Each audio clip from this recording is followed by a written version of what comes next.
I hope magintak ng araw sa iyan.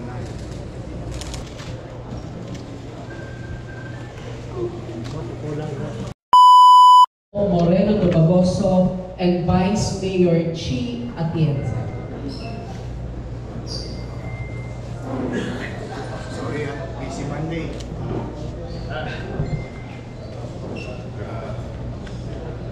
Good morning, ladies and gentlemen.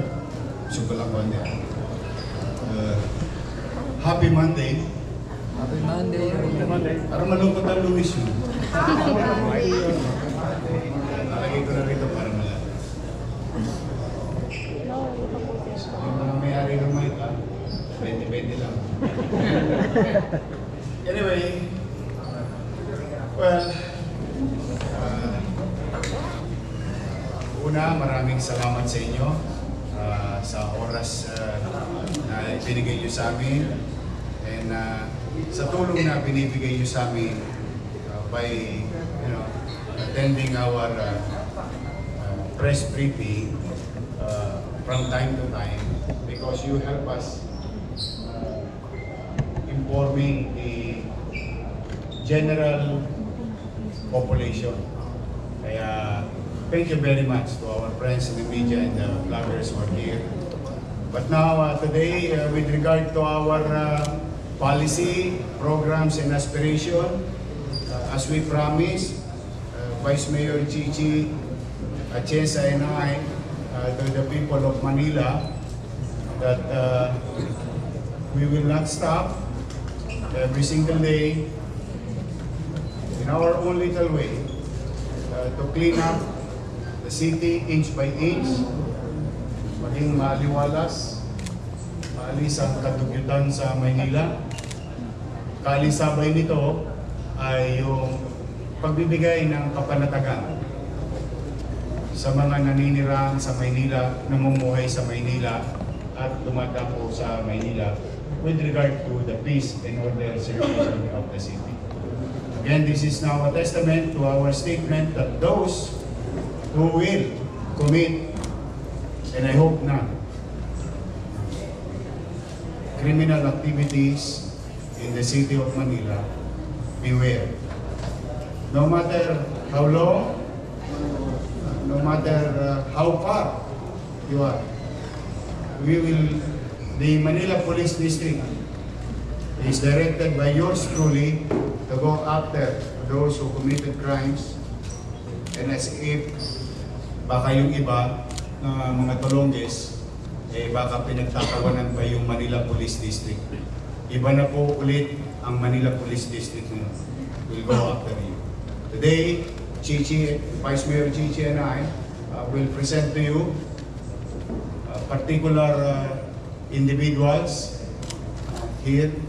Dito sila lahat. Tabi-tabi nyo ngayon.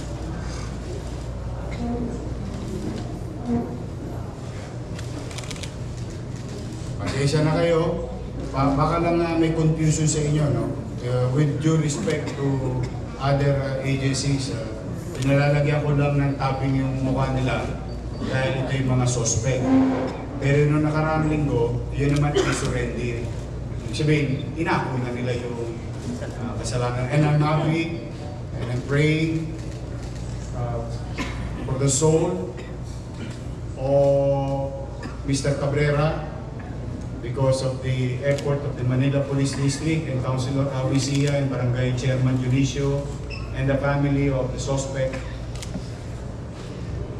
After so many months, natagpuan na po yung bangkay. At sana karoon na ng mapayapaan ang kanyang kaluluwa at makamit ng pamilya Cabrera yung hustisya. Now, to those victims of other crimes, ito po, unti-unti po, pipilitin natin. Una, kung maalala ninyo, itong si Teresita Clarín E. Ramirez, top 5 most wanted for reckless imprudence resulting in homicide and illegal practice of medicine, station level, top 5. Sabihin, kung na po po ninyo, siya po yung nagtuli sa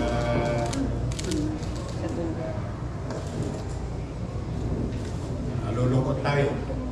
Pero para sa kaalaman ng ating mga kababayan, nandito na po siya. Siya si Teresita.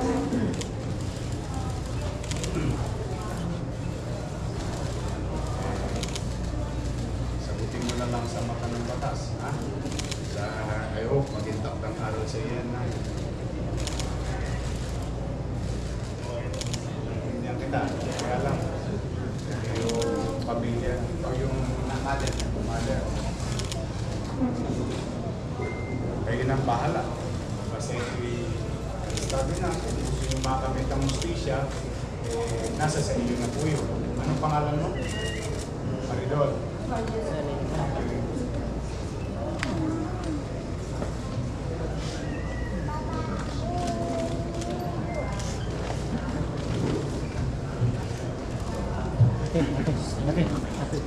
Ate, may seminar.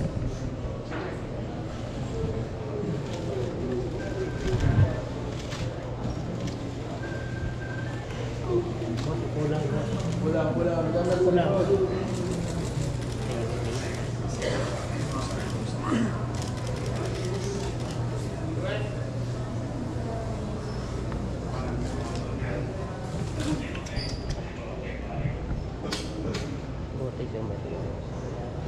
Well, bigat talaga. We have to move on. We face the consequences of our actions. Ayaga lang natin ang husgado. Sabi, sino ang may sala. Mapatunayan yung mga nagkasala. Talaga ba'y nagkasala sa kasama? Nakakalungkot, siyempre, alam mo, katulad ito, senior citizen. Eh, mahal na mahal ko yung mga yan. What we can do? Please, sana maging takdang aral yan sa iba. I feel bad also for the victim, for the family. Okay? Next, Jonas Bayubay E. Rosales. Top 6 most wanted for frustrated murder, district level. Saan si Jonas? Saan siya? Jonas! Wanted niyo pala eh. Jonas ulit.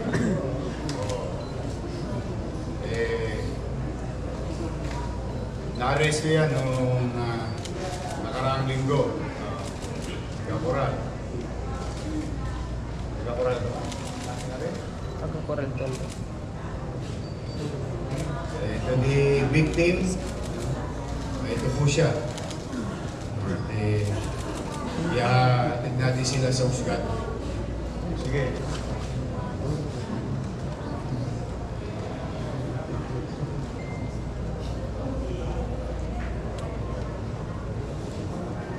Sunod, Eddie Boy Sabiliano Poderes.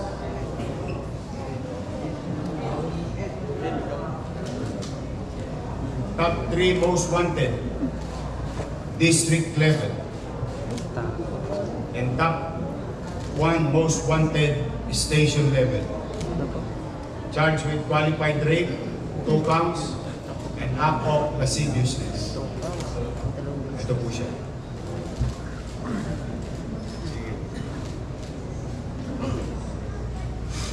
Ito po naman po, magandang istorya ito.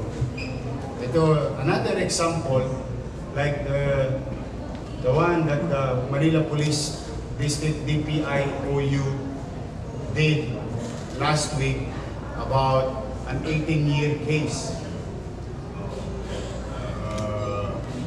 Ito, mas matindi. I think this is 30 plus years.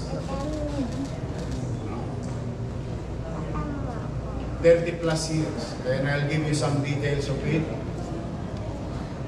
Yung ibang kasama niya, suspect, ano na, namaalam na sa tagal ng panahon. In fact, tumanda na nga siya sa tagal din ng panahon. Ano. Suspect, 63 years old. Siya ay taga Pulo, Pandan, Negros Occidental. Nakatira sa Cavite. Charged with murder. At ang kanyang arrest based on alias warrant of arrest for criminal charge 796 issued by Bago City RTC 62 acting presiding judge Amsel L. Mercader on July 18, 2024. No bail recommended. Kailan nangyari? Nasaan na ito? Liga tayo.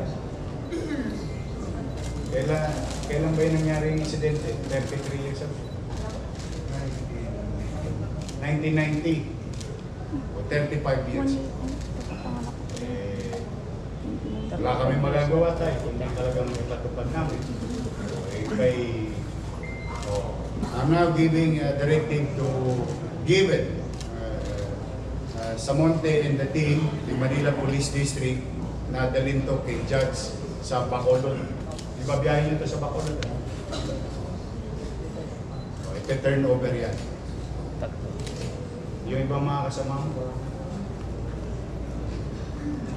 Tagal eh, 35 years. Okay.